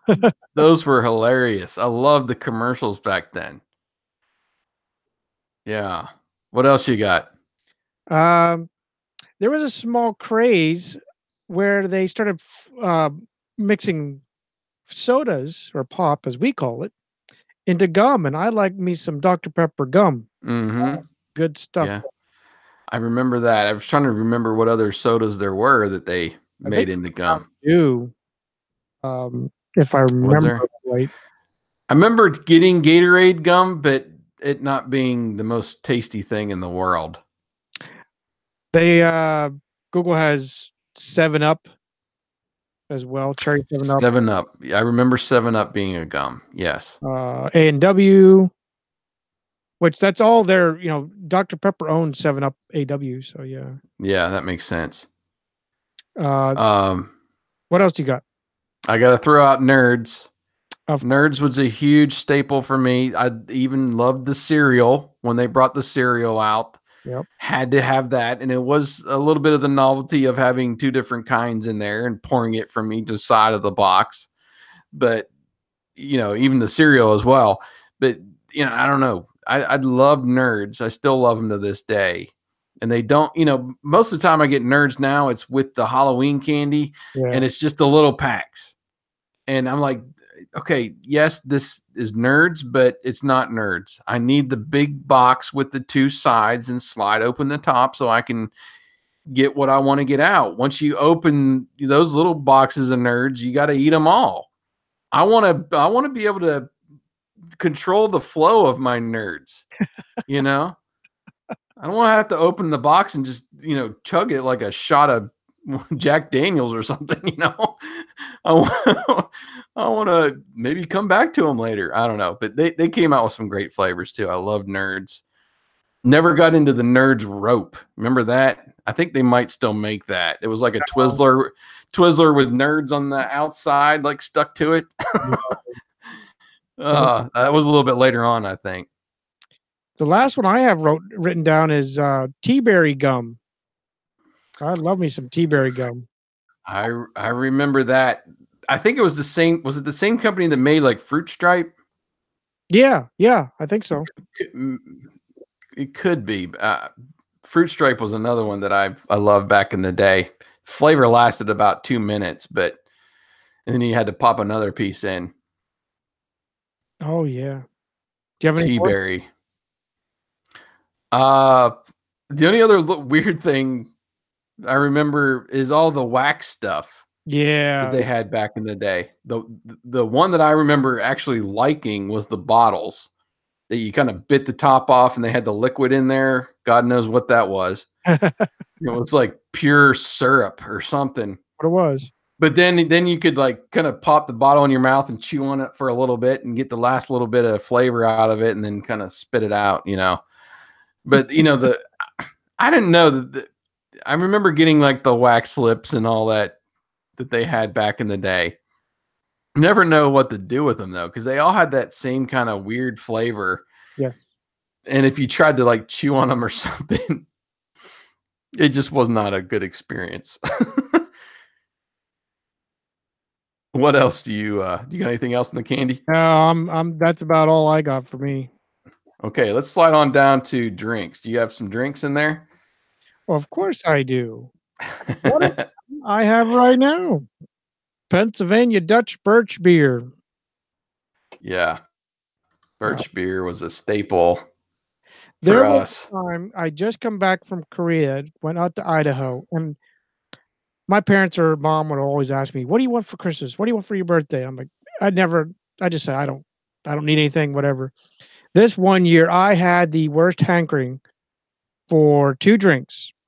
Birch Beer, didn't matter which brand, but Birch Beer. And let's see if this goes. Hires root beer. Mm-hmm. I had to be some mean hankering. I don't know why. And sure enough, my mom got a box of and packed it up with basically a 6-pack of each, or 2, a 6-pack of each of. It was called Frozen Run Birch Beer, which it was not Birch Beer. It was wintergreen flavored. And then she did find me some Hires root beer, and Hires it didn't remind me of what I remember it being the flavor. Hires, what I remember it flavor being more like IBC, a little sharper, a little crisper flavor. Hires tasted a lot like A&W to me, which I had later found out that A&W bought them up, so they bought the formula. But yeah, those are the 2 big drinks that I liked back in the day. What about you? Yeah, I mean Birch Beer. I think we told that story about getting pulled over by the cops and having the. Oh yeah, I think those were IBC Birch Beer. But for those of you who never had it, it's kind of like a minty root beer, which most people that I know hate. So I don't know. Maybe we're just the only 2 people that latched onto that and we're buying mass quantities. I was a big fan of High C back in the day. And this was the time when High C came in those huge metal cans. It was like a half-gallon aluminum can of High C. the orange. I remember Hawaiian Punch being the same. And Mom would get those for me. I drank a lot of High C, a lot of Hawaiian Punch. Yeah, Ecto Cooler when that came around. I was mainly into the orange, and when we went to McDonald's, I always got the orange High C. That was my drink. So yeah, so High C was a big one for me as a kid. Yeah. Another one. It was kind of a niche. And that was my grandmother loved to make us kids, especially in the summer, um, sun-made tea. She'd get a Yes. little gallon jar, put a couple tea bags in it. She'd set it outside on the it was actually the well cover, and it would sit out there, and she'd always say, or something to the effect of, just 20 more minutes, because we were just coming in the house. And 20 more minutes, of course, that tea was ready, and we'd have, some made iced tea. So that was I remember a couple of people. I don't remember my mom doing that. I think my gram did the sun tea. Mhm. I wasn't a huge tea drinker back then, not like I am now, but I do remember some people doing that around. I don't know if that was just a northern thing, if that's something that people do nationwide. We'll have to get some feedback on that. I'd Yeah. like to know. But yeah, just it was weird. You just dumped a couple of tea bags in this thing with a spout on the end and let it heat up and brew in the sun. That's I it. don't know. It was crazy. I remember a couple other sodas that of course I was a Pepsi guy. You were more the Dr. Pepper, dude. Dr. Pepper than Pepsi, but back then we had Slice soda and Slice and Shasta. My gram and my great aunt, which I was over there sometimes, I remember them having Shasta, and just from what I can remember, it was more like fruit flavors, especially Slice. I think it was like apple, and you had like orange and cherry and some of the other. It wasn't like colas. It was more fruit flavored soda. I don't even know if they make Shasta anymore. I know Slice they don't. I see it in the commissary all the time. Do they? Okay, maybe that's more of a northern thing because I don't see it down here. I bought a few years ago, and it literally tastes like powdered whatever syrup. It definitely feel like there's powder like in the mix. I'm like, okay, this is some crap right here. What else you got for drinks? Anything else? The last thing was typically, I drink it a little bit more often now, but I used to drink it for kind of when you had a cold or felt sick, and that was ginger ale to help soothe your tummy or whatever. Yeah. Time that was the mom's remedy. Yeah, but it was my gram always had a 2-liter of that, and she kept it out. She didn't put it in the fridge, so you could drink it warm. That's it. And that was like the upset stomach remedy. Here, have some Verner's ginger ale, or what's the main brand? Well, there's Canada Dry. Canada Dry. Yeah, Canada Dry, I think, was what I remember too. Yeah. Yeah, ginger ale. I always got that at her house. We never kept that at our house. Right. The only thing else I'll throw out there is New Coke. Oh yeah, I remember when that came out and that whole debacle. Like I said, I was more of a Pepsi guy. Always been a Pepsi guy, but it was kind of the novelty of, oh, hey, Coke's got a new flavor. Let's check it out, and it tastes a little bit more like Pepsi. It was a little bit kind of sweeter, and then whatever it was, several months later, it was gone. after the huge throwback from people. They got brought Coke Classic out, and New Coke was gone, and so were all the Max Headroom commercials. Yeah. Well, To me, that stuff tasted a lot like Pepsi. Like they had found Pepsi's Right. cousin recipe and made it. But anytime you say new Coke, doesn't matter. It's one of those where stuff replays in your head. I hear, what's her name?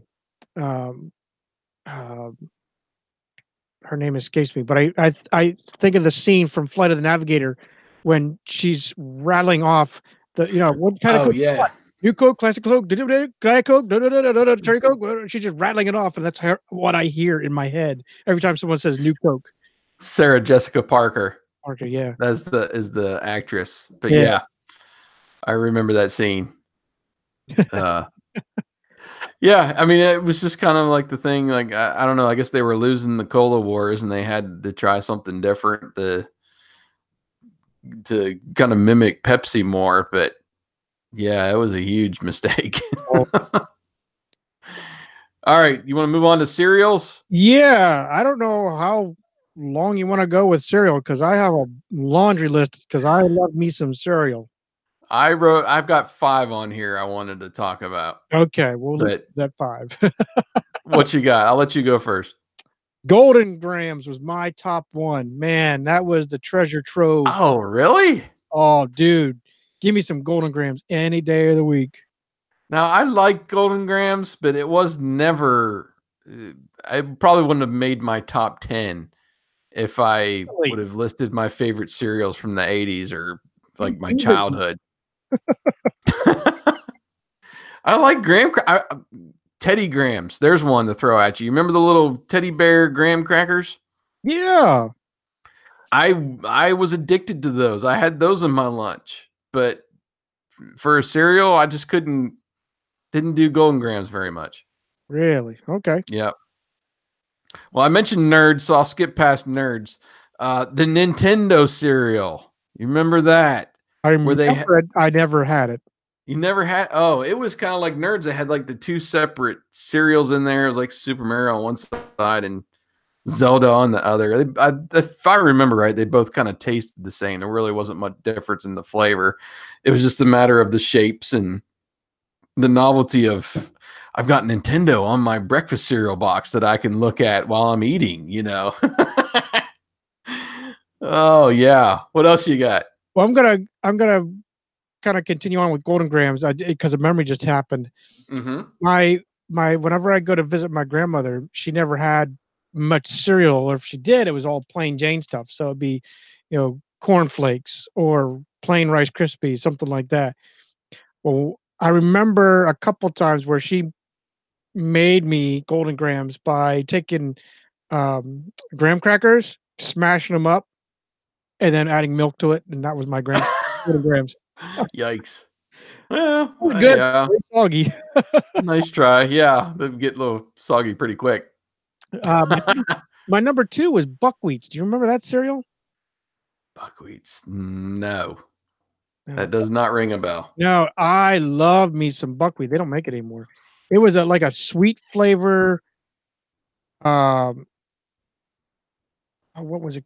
Like I don't remember it very well. Like it's probably different from what I remember now. But it was like a sweet taste, almost like it had a honey flavor to it.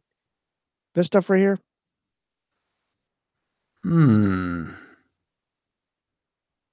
Was it like small?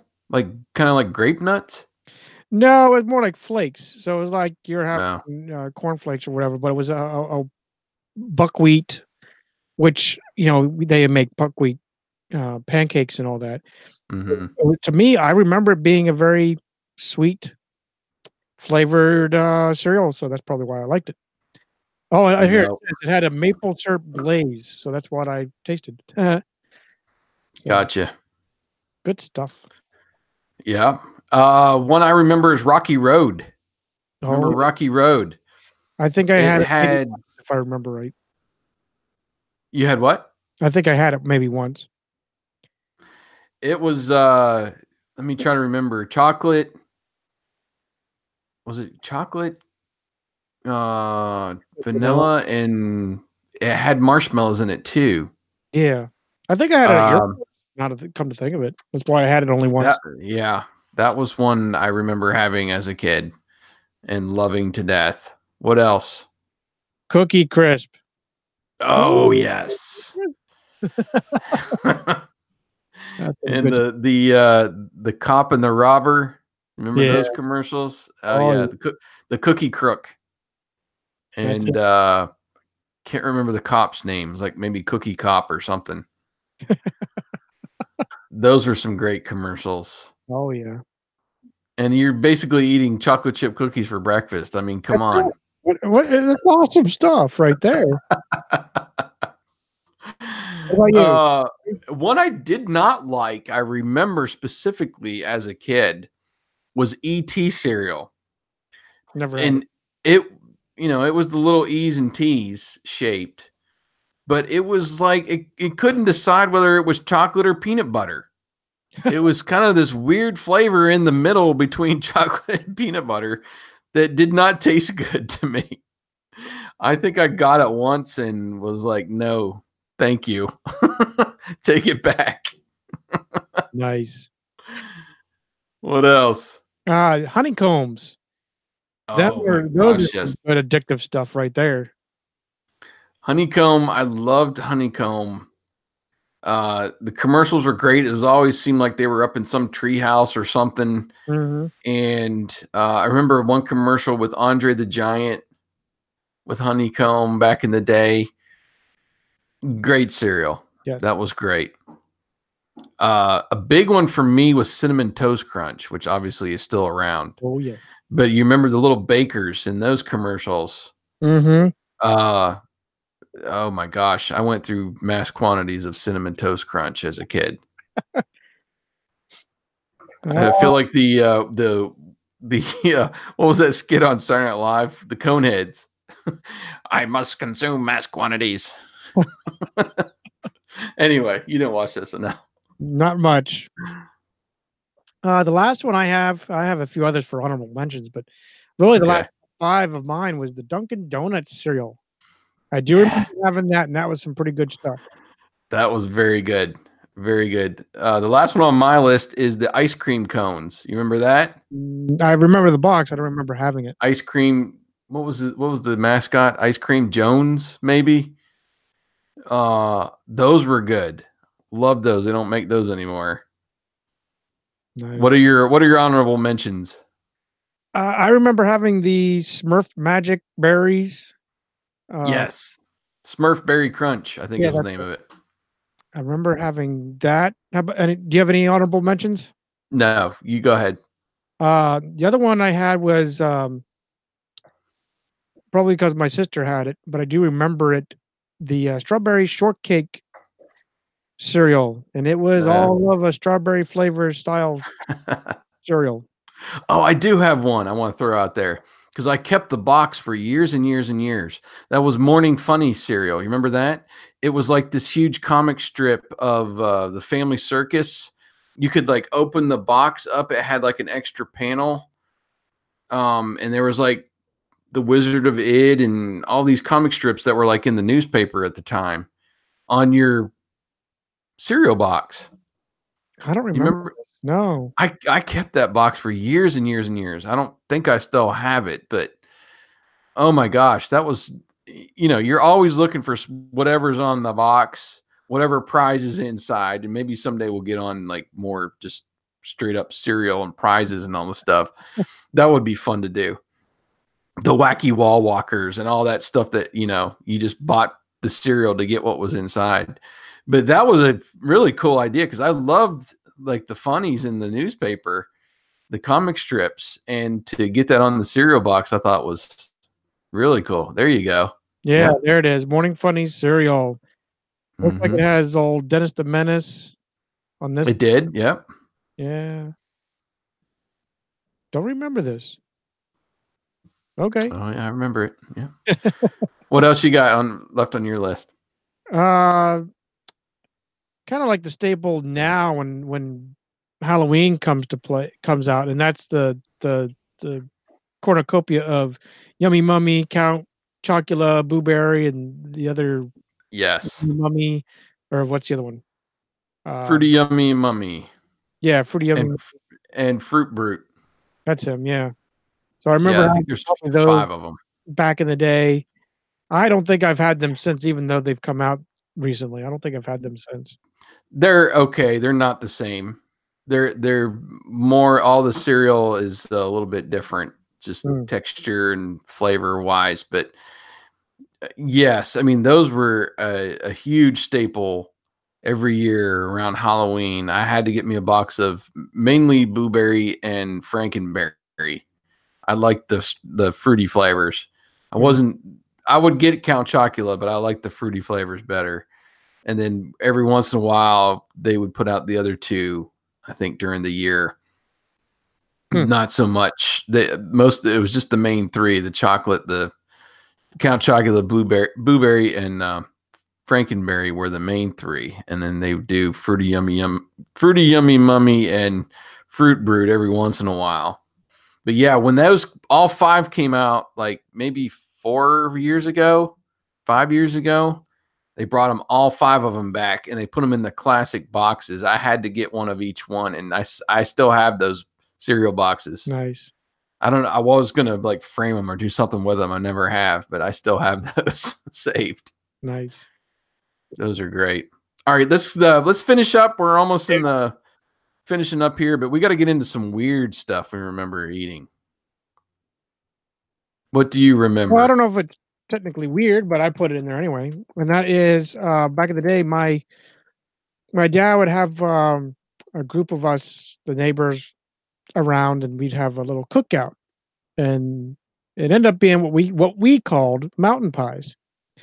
Mountain pies are nothing more than a grilled cheese sandwich, except you just put whatever junk you want in it. So ours were typically pizza flavored. So we get a little bit of like a spoonful of marinara, a little slice of cheese, or sometimes we did the cheap thing and shaker cheese on it, and that was close enough. Couple slices of pepperoni, and then you butter this bread, and you had a campfire outside, and you just make your sandwiches, and that was it. And if you wanted dessert, we'd open up a can of pie filling and drop cherry filling or whatever you wanted in it. That was man, that's one of my fonder memories of growing up there. Yeah, I remember being over at your dad's house and experiencing those, and just the little whatever you call it to put the sandwich in, to put in the campfire was fun. Yeah, and I remember making those. Those were good, and it was just a novelty of, hey, let's be outside and eat our dinner and throw it in the campfire. And yeah, man, those are good. Yeah. What about you? All right, so something weird that I gravitated towards and my mom would buy. I'd already professed my love for chili dogs. And they made, back in the day, I don't know what company made, you could probably Google it. They made hot dogs that were stuffed inside with chili or cheese. And they would be, I think they were frozen, maybe? I don't know. Anyway, I remember cooking them in the microwave, and the stuffing, the chili or the cheese would be like lava, liquid lava when you bit into it. And I don't know, and to me the chili wasn't bad. I'm trying to see your picture there. It's one on Pinterest here. It has the cheese oozing out from the hot dog. I think the dude that runs Dinosaur Dracula found these one time. I was like, yes. My mom would buy packs and packs of those chili dogs, and it was just it's more of a novelty thing where you don't need the chili sauce on top. It's in the hot dog. I mean, come on, man. You just had to be careful how much you nuke those things, because they would be nuclear when you took them out of the microwave. Here they are. Here's where you found them. There's Chipotle dogs, Oscar Mayer, chili cheese dogs. There you go. I don't think it was Oscar Mayer though. Back in the day, I don't know who made them. What's it though? What's the other one? The big ballpark Franks. No, I just think it was some kind of off-brand or something. Anyway, I ate those all the time, and I remember going out and making them myself. When mom was working or something. I always had those chili stuffed hot dogs. What else you got? I only have one other thing. Again, it's just odd. Around the time of the Clifford County Fair, I would try to hustle up or beg my mom to go out to my grandmother's because that was blackberry picking time up in the strippings, the old strippings that we had up behind her property. So Uh-huh. we would go out there. I'd get uh, one of her pots, cook pots, and just go walking up. A lot of times I took the tractor. That was my four wheeler, and just drive the tractor up the road. Um, and I collect as much as I could find of that. I probably ate half of what was there. And then there was a little huckleberry bush, which are like mini blueberries. But most of the time, it was blackberries that I gravitated towards, and I would get them back to my grandmother, and whatever was left, that's what she'd ask me what I wanted. The problem was she was always willing to make me like a blackberry pie, but I'd eaten too much to have a pie, so I ended up usually getting a jar of jelly out of it. Um, but man, that was it. It's become one of my favorite fruits. But even when I have it, like whenever I pick up a little clamshell or something of it, I don't know if it's not the flavor. I don't know if it's lost. A lot of them are sour. The ones that I remember were a lot sweeter. Um, Mhm. but I still eat them. They're good, but they're not great. So it's more like the nostalgia that I remember reminiscing about it. That's about Yeah. Well, I remember a couple places in Kerwinsville when I'd be out riding bikes or out in the woods someplace, and you come across the blackberry bush, raspberry that are somewhat wild, or at least not a place where people usually go picking and eating those. And yeah, I mean, it was just kind of the kid thing to do when you're out in the woods, you're by yourself, maybe you want a little treat or something, just grab a bunch off the bush and go to town, or take them back to your fort and keep them in there for while you're playing in the fort or something. I don't remember doing a lot of that like with my family or anything and then making something out of it. It was more or less you find them, you eat them. yeah, that's what I did. uh, that's cool. That's a good memory. What about you? uh, All right, here's another one that I loved. Has nothing to do with the person that advertised it, which was mainly Bill Cosby, but the pudding pops. Oh, yes. That was like, the frozen pudding on a stick. uh, I don't know. I liked them. The chocolate ones mainly is the ones that I would eat. But it was something I just remember we always had in the freezer. And he advertised the crap out of them. I mean, it seemed like it was every commercial break during the cartoons or something. Right.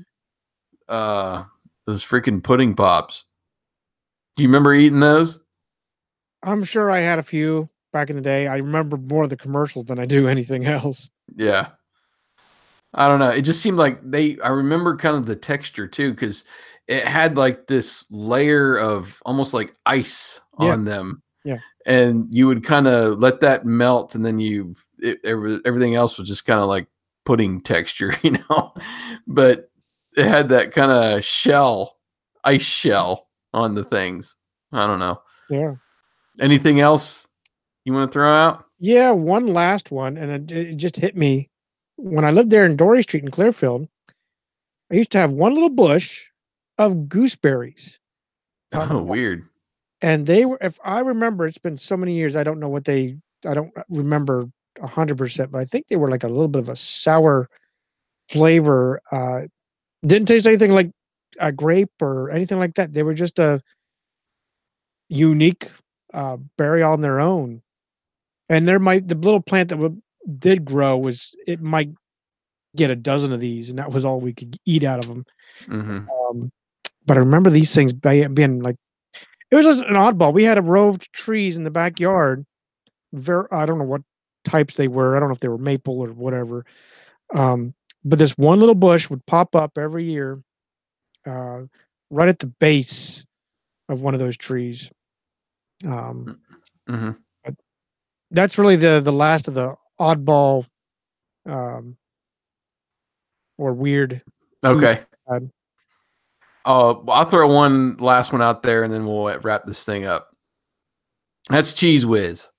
Oh yeah. I ate mass quantities of canned cheese when I was a kid, and it was not always on a cracker. Let me tell you, I would, you know, Did you it's so ever just disgusting. stick your head back and just?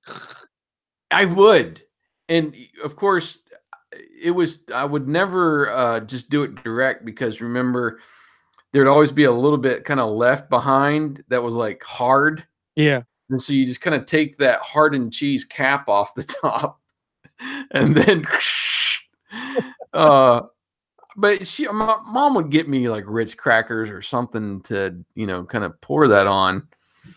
But it was just again, I keep going back to all these kind of novelty type things. It wasn't weird to have cheese, or even kind of like that, cheese that you'd have in those handy snacks, but that it was in a can. Yeah. And you could dispense it, however much you wanted at a time, and make fun little designs, make a smiley face or whatever you wanted to do with the Cheese Whiz.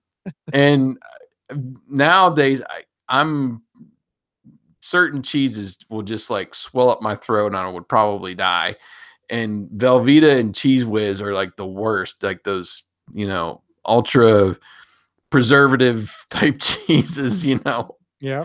I couldn't handle it nowadays like I did back in the day. And maybe that was part of it. I just ate too much, and now I'm like immune to this stuff, or not immune to this stuff. But anyway, Cheese Whiz was always in the house, and I was always doing weird things with it. Did you get Cheese Whiz? I don't think so. My mom was real big on making sure it was actually, relatively healthy. I think You had a nice mom then. Sorry? You had a nice mom then. Yeah, I think the closest thing that we had to the processed stuff was Velveeta, if I remember right. I remember eating it, and I think we had it, and I think she used it for, like, mac and cheese versus the regular Kraft powdered whatever stuff that we put on her. But that's the only I don't remember having I don't think I've ever had Cheese Whiz unless I maybe had it over at your place. I don't think I've ever had it. Oh my gosh. I would specifically request it at the grocery store. I probably couldn't stand the stuff now, but it was, I don't know. I gravitated towards that weird novelty items back in the day, and it worked on me, all the advertising and all that too. So anyway. Oh, I gotcha. Yeah, right. Exactly. All right, so let's move on to kind of what we want to do next time. And I think we've got enough. We've talked about this. You've talked about this, that we can try to attempt our phone battles.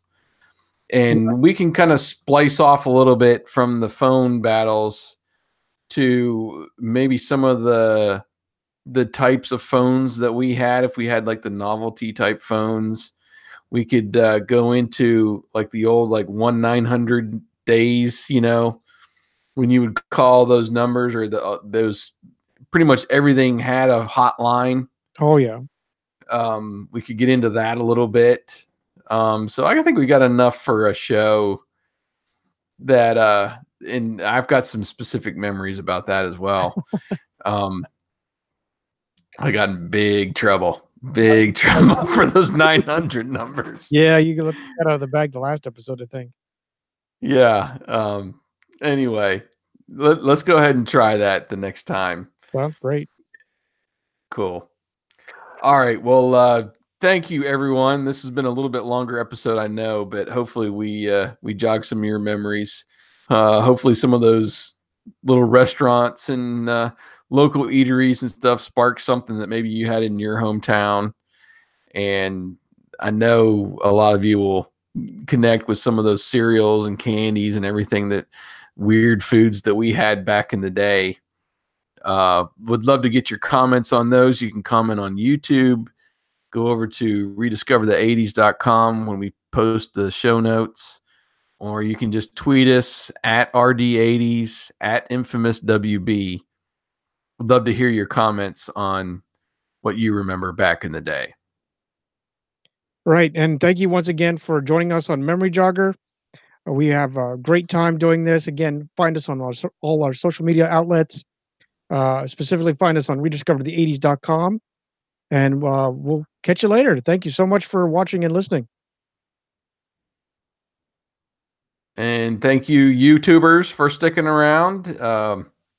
And forgive me because I have no rap for the end. I completely forgot. That's all right. That's all right. You've done enough for those endings that could last the span of the podcasts that we do in Memory Jogger. Oh, I got those are great. Ready, but I was not ready for tonight. Well, that's fine. Yeah, just anybody wants to leave us a comment here on YouTube, do it, man. And I'm always trying to. I get notifications whenever we get a comment, so I try to respond or like or whatever I need to do if there's no response necessary. But good or bad, go ahead and leave us there. And if you got something in your memory banks you thought maybe might relate to our situation or something, you want to throw a topic out to us, feel free. And we'll see if we can't work it in. We've got a whole list here of stuff that we've written down and we will hopefully eventually get to, but there's still a lot probably we haven't written down that we could do an episode on. And again, these are kind of geared towards our specific memories and growing up in rural Pennsylvania. Right. But I know a lot of that can kind of relate to just being in that era to everybody else. But appreciate everybody watching, and we're going to peace out. Right. See ya. Thank you.